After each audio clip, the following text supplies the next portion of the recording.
Gold, trusted gold buyers. మీరు తాకట్టు పెట్టిన బంగారాన్ని విడిపించి ఈ రోజు ఉన్న మార్కెట్ ధరకు కొనబడును. అంతేగాని మీరు ప్లాన్ చేయట్లేదు. మనం ప్లాన్ చేస్తే ఏది అవ్వదు, చెప్తున్నాను కదా. మీరు ఎప్పుడైనా సరే లైఫ్ లో గుర్తుపెట్టుకోండి, ఒకటి మనం ప్లాన్ చేసి దాన్ని రీచ్ అవ్వాలంటే అవ్వలేదు. ఓకే, ఒక్కోసారి అనుకోకుండా అవుతాం. మీరు ప్లాన్ చేయకుండా అయినవి ఏంటలా మీ లైఫ్ లో?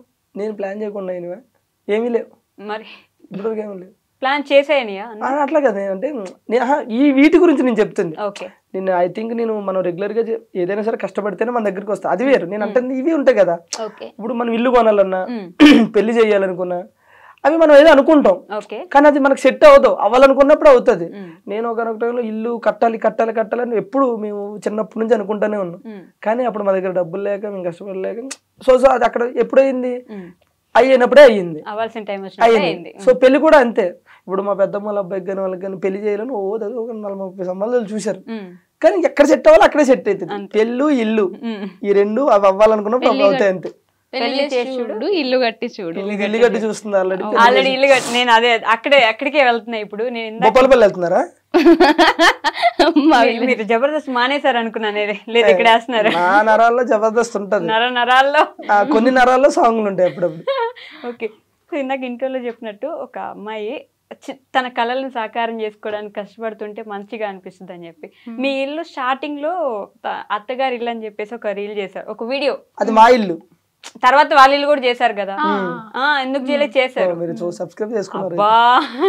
చూడకుండా ఫాలో అవ్వకుండానే మీరు చెప్పాగానే అవునా మీ ఇల్లు అంటాను అనుకున్నారా? మీరు ఆవిడది కూడా చేశారు. ఆ ఇల్లు చూసినప్పుడు మీరు ఇల్లు కట్టుకోవాలని, ఆ ఇల్లు ఎప్పటి నుంచో మీకున్న కోరిక అంటే ఫస్ట్ ఇల్లు కట్టుకోవాలి ఇల్లు కట్టుకోవాలి ఇల్లు కట్టుకోవాలి. ఆ ఇల్లు కట్టుకున్నప్పుడు చూసాను అనమాట ఎంత కష్టపడ్డారు దానికోసం. మీరు కష్టపడలేదు, మేస్త్రీలు కష్టపడ్డారు. పంపించేయండి సార్ ఇంట్లో, ఇంటర్వ్యూలో పంపించేయండి. అసలు పాపం ఎంత మంచిగా మాట్లాడుకోబోతున్నా. ఆడపిల్లలు మాట్లాడుకుంటే చూడలేరండి మీరు? చెప్పు నా గురించి, నా కష్టం దగ్గర చూసావు కదా,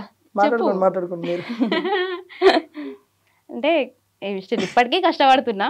ఓకే, ఇప్పుడు కొంచెం ఫైనాన్షియల్ ప్రాబ్లం వల్ల హౌస్ వర్క్ అయితే స్టాప్ చేసిన, కన్స్ట్రక్షన్ స్టార్ట్ చేసి అంటే ఇంకో 6 months లో కంప్లీట్ చేయడం నా టార్గెట్. బట్ ఏమవుతుందో తెలియదు, ఇంతవరకు నిజమే చాలా కష్టమే.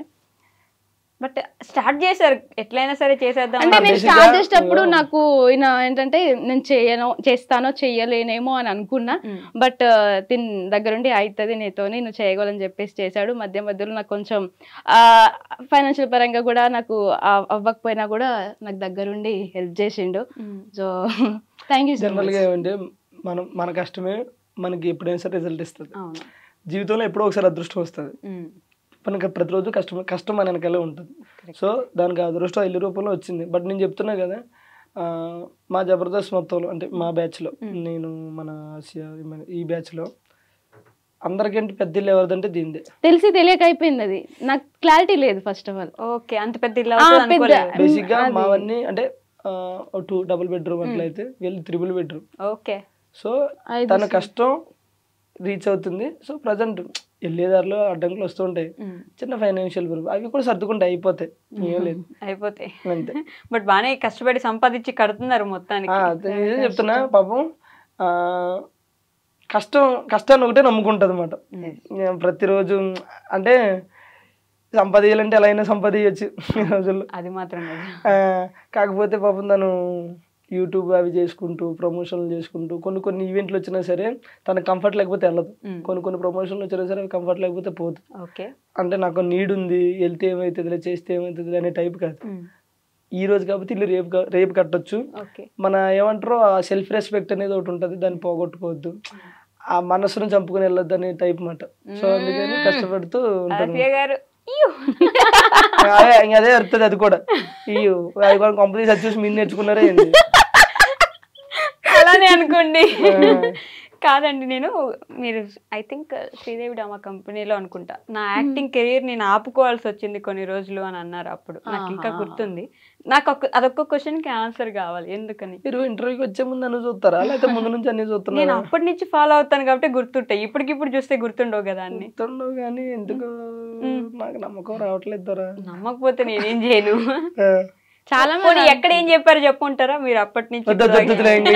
నా వెనకాల తిరుగుతుంటున్నా, నేనేం చేసినా చెప్పేటట్టున్నారు. ఇప్పుడు మీకు తెలియకుండా ఏం చేస్తున్నారు చూసుకోండి, మనకు అన్ని తెలుసు. చాలా మంది అనుకుంటారు పాపం రాజు వల్ల అని, అసలు రాజు వల్ల అయితే కాదు.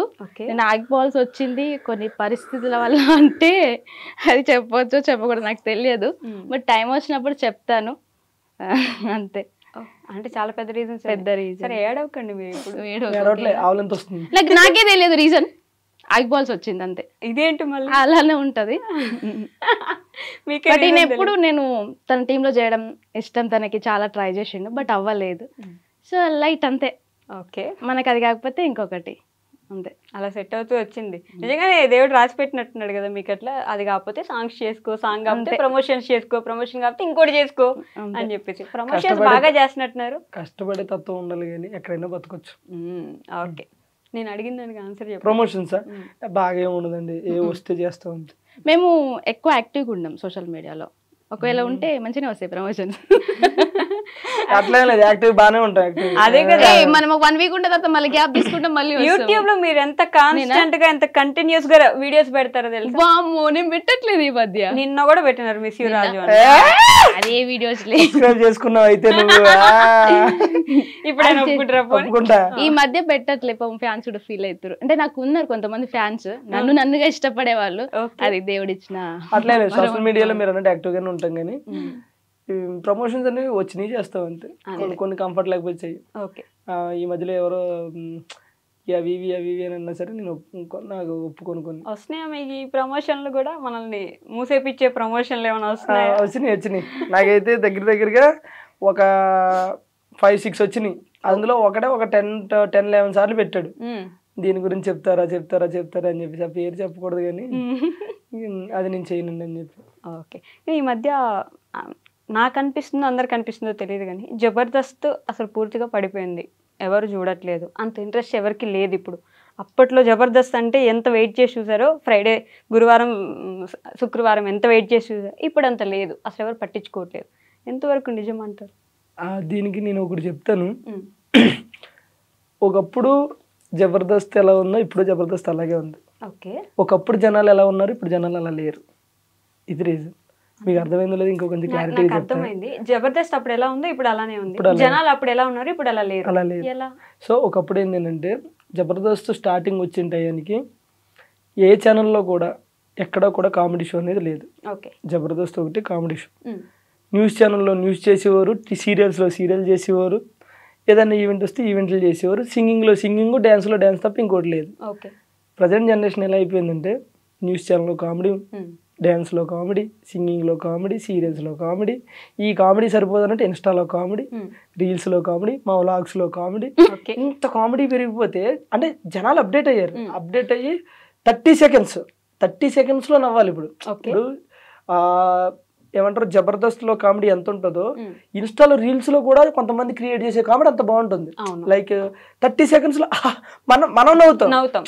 అంటే ఇప్పుడు నీకు అంత ఇది వచ్చినప్పుడు, ఇప్పుడు జనరల్గా ఇప్పుడు మీరు ఉన్నారండి, ఎక్కడో ఊరు మొత్తంలో ఒక ప్లేస్లోనే బిర్యానీ ఉందనుకున్నప్పుడు మీకు ఇష్టమైతే ఏం చేస్తారు, వెళ్ళి తింటారు. ఇప్పుడు దాని ఆల్టర్నేటివ్ మీ ఇంటి పక్కన ఇంకోటి వచ్చినప్పుడు ఏం చేస్తారు, అంత దూరం వెళ్ళలేకో లేకపోతే ఇక్కడ కూడా బాగుందను మనం అడ్జస్ట్ అవుతాం కదా.